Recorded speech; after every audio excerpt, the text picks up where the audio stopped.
Good afternoon, traders. This is Christian Freimertz, Tribeca Trade Group, with your weekend video. And this is actually the second video that I'm shooting for the weekend.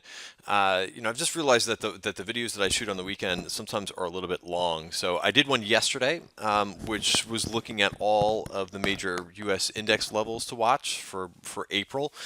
So if you didn't get a chance to take a look at that, I reviewed all of the value areas for SPY, IWM, and Qs to kind of look at some new support and resistance levels. I also went over whether or not it's worth it to sell an iron condor ahead of earnings season.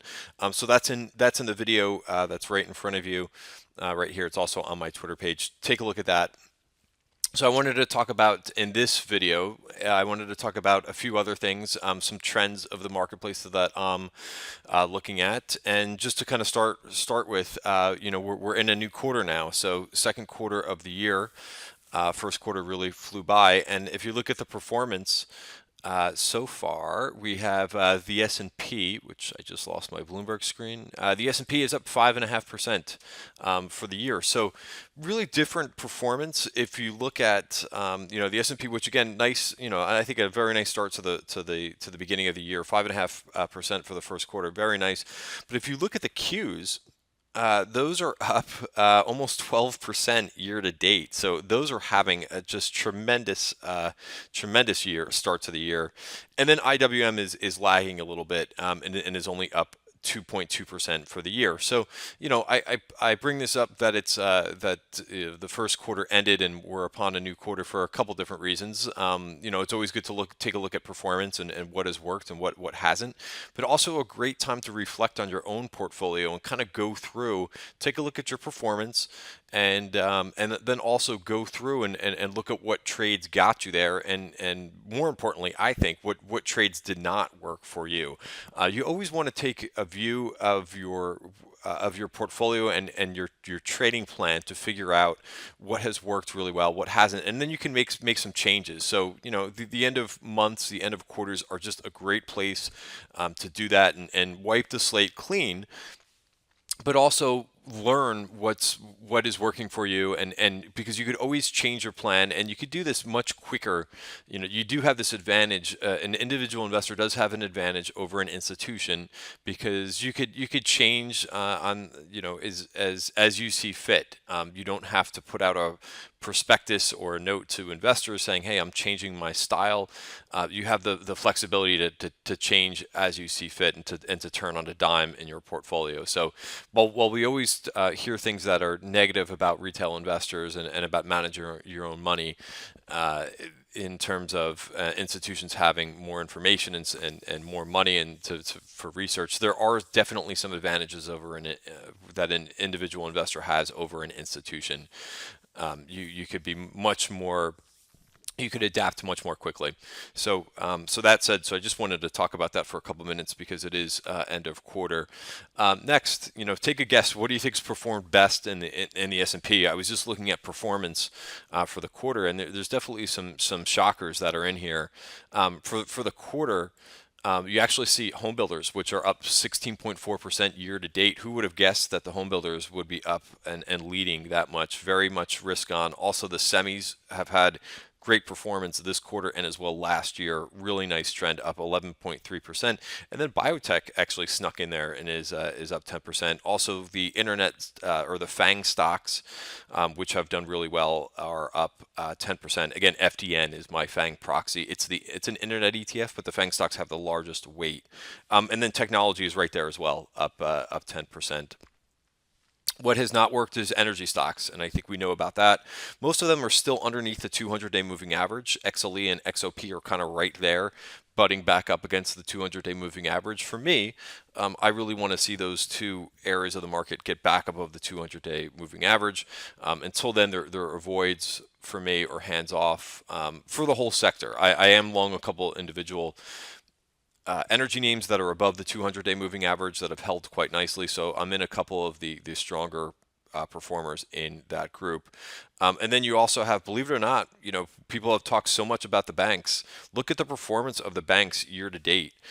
They're actually down So you hear, just again, it's always kind of cloudy when you have CNBC on. I don't always mean to pick on CNBC, but these guys, they'll have commentators talk about the banks just over and over and over.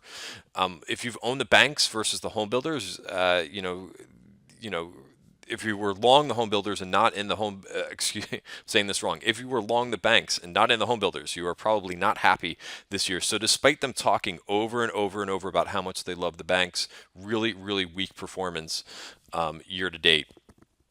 Okay, so that's U.S. Any guesses on international? What's performed best in the international? So we talked about SPY up 5.5%. This is probably shocking to some people, but it's not all about the U.S. Take a look at the performance. India up almost 20% year to date.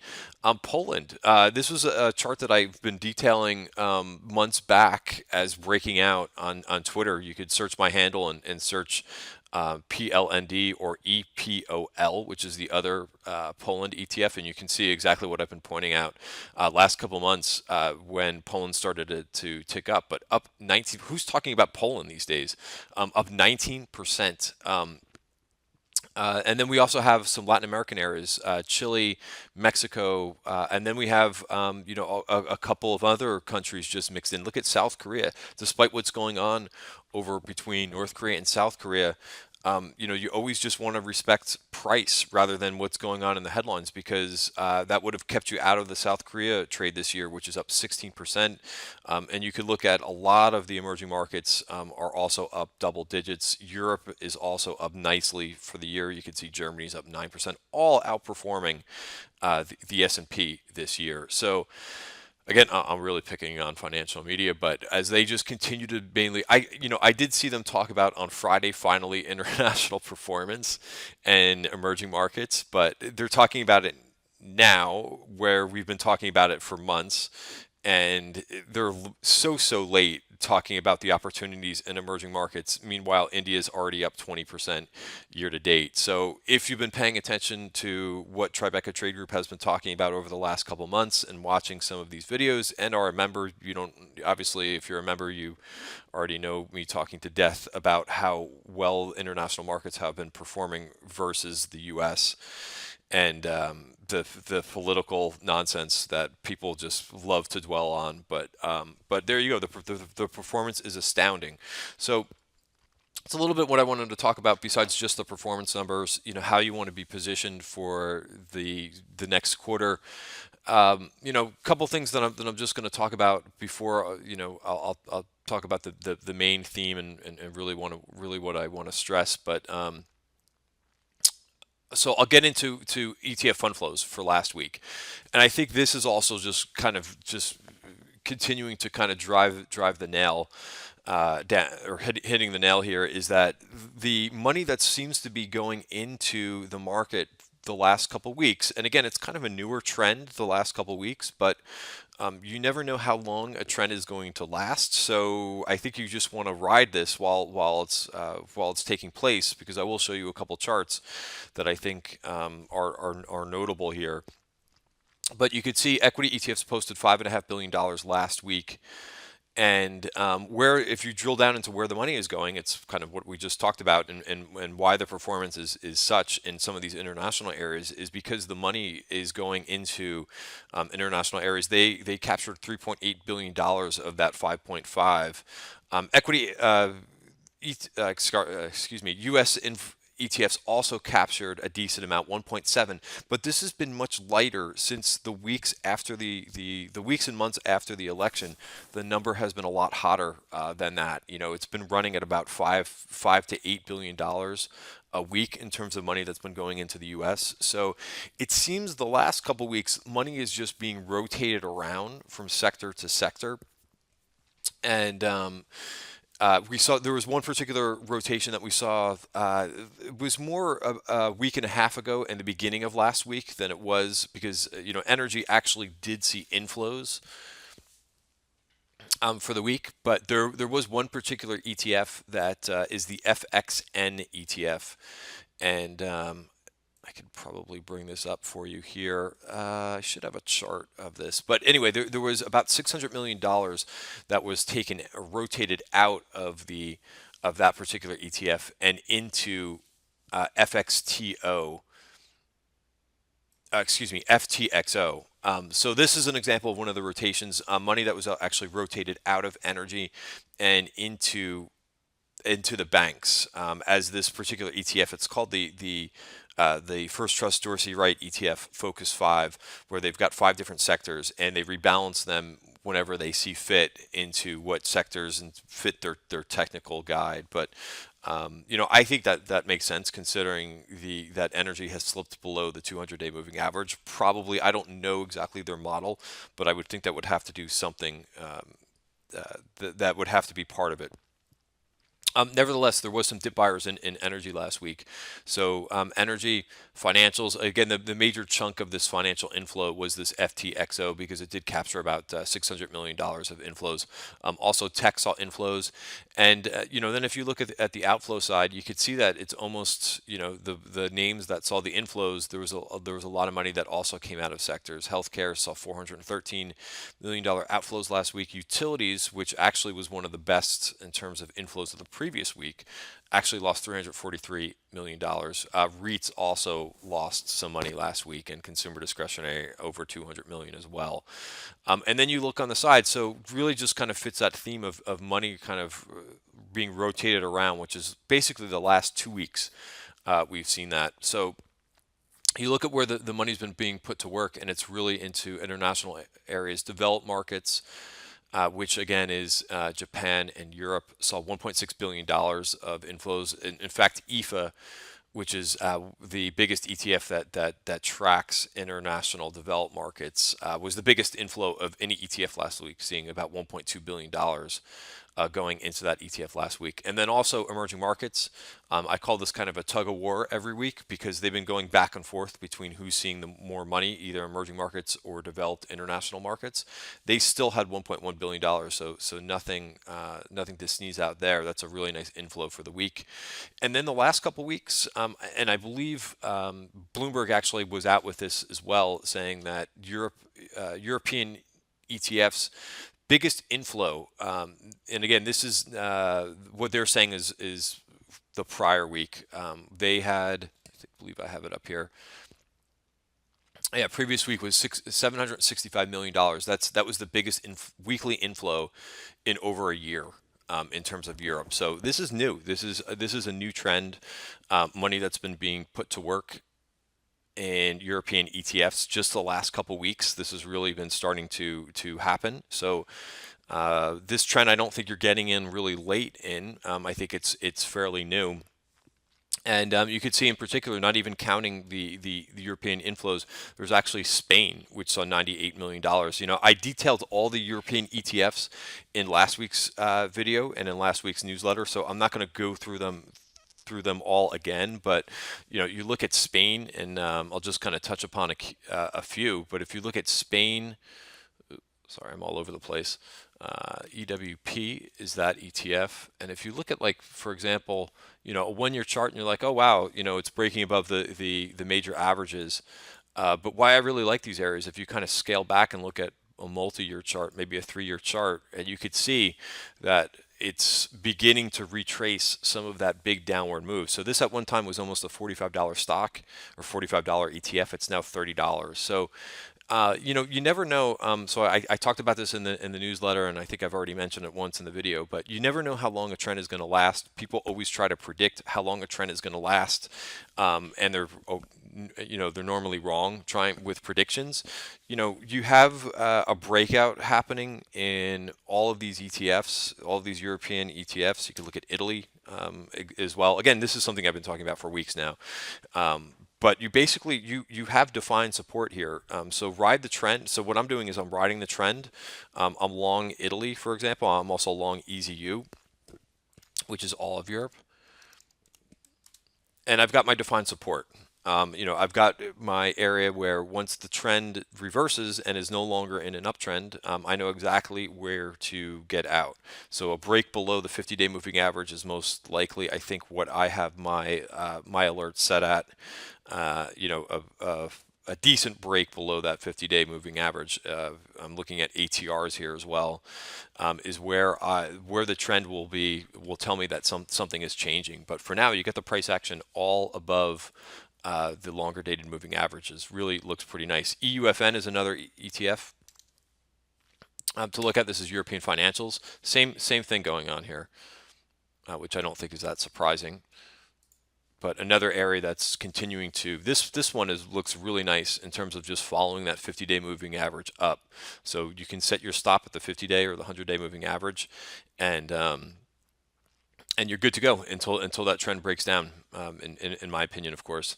So that is the major trends that I see that's happening right now in the world, and in ETFs is really illustrating that right now. Another area that I've talked about the last couple weeks is high yield bonds. If you remember, I should have this chart up someplace. Let's see if my charts are not working for whatever reason.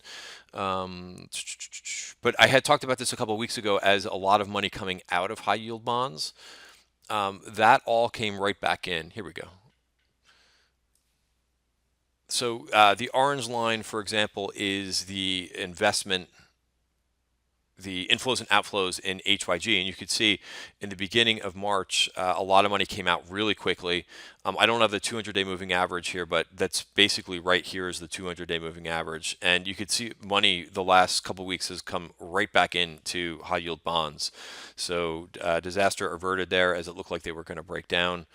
If I bring this up here, you'll see what I'm saying with the 200-day moving average, just so you know I'm not making this up. But real nice bounce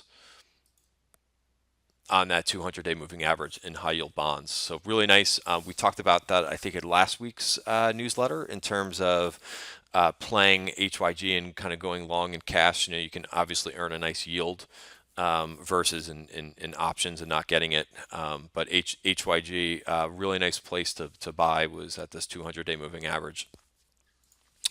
Next, I just wanted to talk about, so I've already kind of talked this one to death, but if you're just interested in all international areas versus trying to pick individual ones, you could use the ACWX ETF. That's that's global except the US. So that is also doing the same thing, following the 50-day moving average up. In the US, just a couple areas to watch. We talked about the home builders. Where this really puts things in perspective is if you look at a really long-term chart in ITB, the home builders ETF, and what you'll find is number one, this only goes back 11 years. That's how long this ETF has been out there for. So you could look back to 2006, 2007, back before the housing bubble popped. You could see that the price is not back there. So it's the best performing U.S. group year to date, but it still hasn't retraced completely all of the moves since 2006, 2007. So what I'll be doing, which I won't be showing in this video, is doing a deep dive into home building stocks, into home construction stocks. And I'll also be doing that in the next chart, which I've got in the Robo ETF. And this is a chart that I've talked about the last few weeks, I would say, in terms of the amount of money that's being invested in robotic and automation stocks. You could see this orange line. This is basically just a trend that started over the last few months. Look at the investment pick up here. It's still a relatively small fund. So it saw $32 million of inflows last week. Believe it or not, that increases the fund size by 8.2%.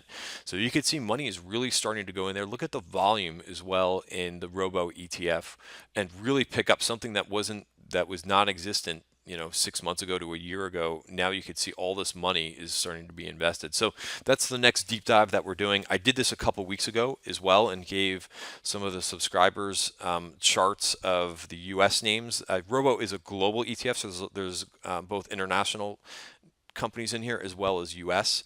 So I went through a couple weeks ago, and we certainly caught a pop in a couple names in the robotics group that really outperformed pretty well. But some of these charts are just unbelievable, and I'll be doing that for Tribeca Trade Group subscribers in the beginning of the week. I should actually have it out later tonight. So So be on the look for that, but there's at least 10 to 15 companies that are U.S. names that have really interesting looking charts. So that's it for today's video. It's a little bit shorter than it was last week because I didn't do the index review, but I have a separate video for that. So again, with some of these areas that I really have been excited about for the last, I would say now well over a month. International areas, and continue, if you're in them, continue to ride the trend and have your stops or your alerts set at where you think the trend breaks down, and don't necessarily try to predict when the trend is going to stop. If you're in it, stay in it, and there's some great places to kind of get long based on dips. I think, for example, I'll just kind of leave it here with emerging markets. EEM last week was underperformed a little bit as the dollar was stronger. Keep in mind, with the majority of the international ETFs, you you have exposure to currencies unless the fund says that it specifically hedges the currency risk out. But if the dollar does get stronger, it will definitely eat away at the performance in any of these international ETFs that I mentioned, such as EEM or EZU. They all have exposure to local currencies, so just keep that in mind. And take a look at where EEM is right now. It's not at breakout levels right now. It's kind of sitting back to the 20 period moving average. So I'm kind of watching this and see if it gets a bounce here on the 20. That would allow me to increase position in EEM emerging markets. I'm already long this, but I'm looking to add some here as long as it holds this blue line. So that's it for today's video. Thank you for watching and enjoy the rest of your weekend. Thanks.